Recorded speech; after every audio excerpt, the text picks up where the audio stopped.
तो बांग्लादेश के हालात दिन पर दिन और खराब होते चले जा रहे हैं, बिगड़ते चले जा रहे हैं। नमस्कार, मैं हूं नीलू।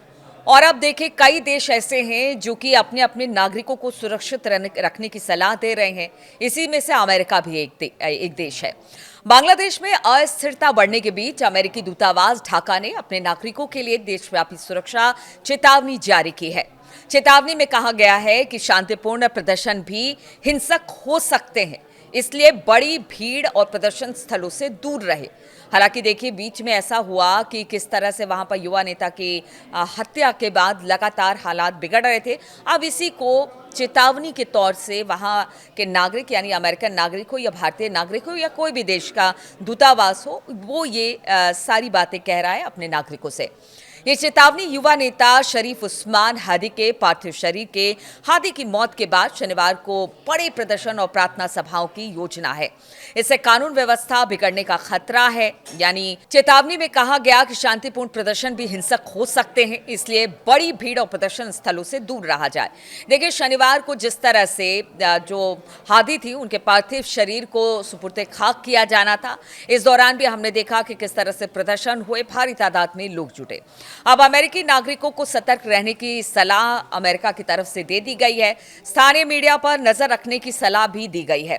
शरीफ उस्मान हादी पिछले साल जुलाई क्रांति के प्रमुख नेता थे, यानी कि शेख हसीना सरकार को गिराने में प्रमुख अगुवा यही हादी रहे हैं। लेकिन जब इनकी हत्या हुई तो हालात बिल्कुल बिगड़ गए बांग्लादेश के। अब देखिए, भारत के लिए भी सुरक्षा की दृष्टि से ये काफ़ी बड़ा खतरा माना जा रहा है, क्योंकि आपका पड़ोसी मुल्क है बांग्लादेश और इसकी सीमाएं भारत से लगती हैं, इसलिए इसे लेकर भारत और सतर्क है। 12 दिसंबर को उन पर, यानी कि हादी पर गोली चलाई गई थी। सिंगापुर में इलाज के दौरान 18 दिसंबर को उनकी मौत हो गई थी और उनके पार्थिव शरीर को 19 दिसंबर को ढाका लाया गया। शनिवार को संसद भवन के सामने जनाजे की नमाज और बड़े प्रदर्शनकारी वहां पर पहुंचे और प्रदर्शनकारियों ने मीडिया हाउसों पर हमले भी किए और आग भी लगाई। भारत इस स्थिति पर करीबी से नजर बनाए हुए। चटगांव में भारतीय सहायक उच्चायोग पर पत्थरबाजी भी हुई। हिंदुओं को टारगेट वहां पर किया जा रहा है, खासतौर पर क्योंकि देखिए, अगर पनाह किसी ने दी है तो वो भारत ने दी है शेख हसीना को। इसको लेकर वहां पर और गुस्सा, और हादी की हत्या के बाद तो ये गुस्सा अपने चरम पर है। प्रदर्शनों में भारत विरोधी नारे लगाए जा रहे हैं। सुरक्षा विशेषज्ञों का कहना है कि बांग्लादेश में कट्टरपंथी तत्व सक्रिय हैं, जो कि अशांति का फायदा उठा सकते हैं। भारतीय दूतावास और मिशन हाई अलर्ट पर है। भारत और बांग्लादेश अधिकारियों के बीच लगातार समन्वय बैठाया जा रहा है। बातचीत वहां से लगातार हो रही है कि अगर वहां पर किसी तरह की सूचना बांग्लादेश में या भारत में मिलती है कि अमन शांति को खतरा हो सकता है, तो इसके लिए दोनों मुल्क इस वक्त बातचीत कर रही है। बांग्लादेश में स्थिरता भारत के लिए रणनीतिक और राजनीतिक दोनों रूप से महत्वपूर्ण है। दोनों देशों के बीच गहरे लोगों के रिश्ते हैं, सीमा सुरक्षा और कनेक्टिविटी प्रोजेक्ट है। कोई बड़ी अशांति क्षेत्रीय सुरक्षा को प्रभावित कर सकती है। भारत राजनयिक स्तर पर संपर्क बनाए रखते हुए भारतीय नागरिकों और संपत्तियों की सुरक्षा सुनिश्चित करने पर जोर दे रहा है। आने वाले दिनों में सतर्कता और तैयारी प्रमुख प्राथमिकता रहेगी। भारतीय सेना के पूर्व कमान के प्रमुख लेफ्टिनेंट जनरल RC तिवारी ने 19 दिसंबर 2025 को त्रिपुरा के दक्षिणी जिले में बोलोनिया बॉर्डर आउटपोस्ट का दौरा भी किया था। क्योंकि हम आपको बता दें कि बांग्लादेश में जिस तरह से प्रदर्शन हो रहा है, उसमें बांग्लादेश के की तरफ से और वहां के प्रदर्शनकारियों की तरफ से ये कहा गया कि भारत का जो पूर्वोत्तर राज्य है, उनको भारी नुकसान पहुंचाया जाएगा, उनको भारत से अलग कर दिया जाएगा। और इसी को लेकर ये दौरा सेना के जो बड़े अधिकारी थे उनका माना जा रहा है।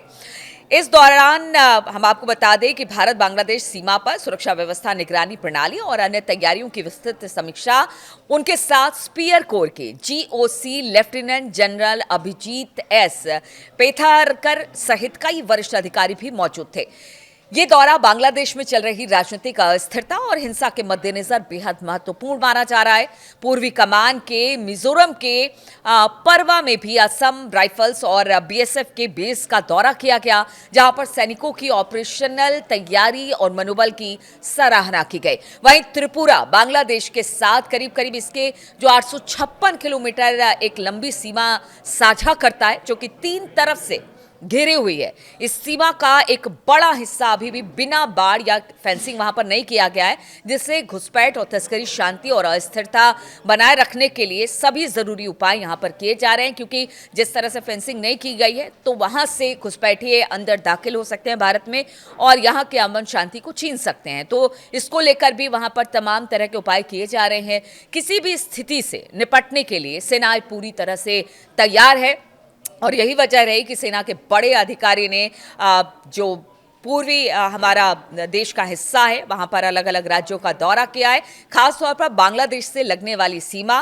क्योंकि देखिए, बांग्लादेश की सबसे ज्यादा सीमा भारत से ही लगती है और इसलिए घुसपैठ की आशंका, यहां से किसी तरह से भारत में अमन शांति बिगाड़ने की संभावनाएं बहुत ज्यादा रहती है। इसलिए अब सेना भी पूरी तरह से तैयार है। और दूसरी तरफ बाहर देशों के इनपुट्स भी कुछ ऐसा कह रहे हैं कि हो सकता है कि भारत में स्थिति खराब हो जाए, बांग्लादेश से कुछ अराजक तत्व भारत में कुछ बड़ी करने की फिराक में है। इसी को लेकर अब सेना हो, सरकार हो, पूर्वोत्तर के राज्यों की जो वहां की मौजूदा सरकार है, वो सब इस पर निगाह बनाए हुए है।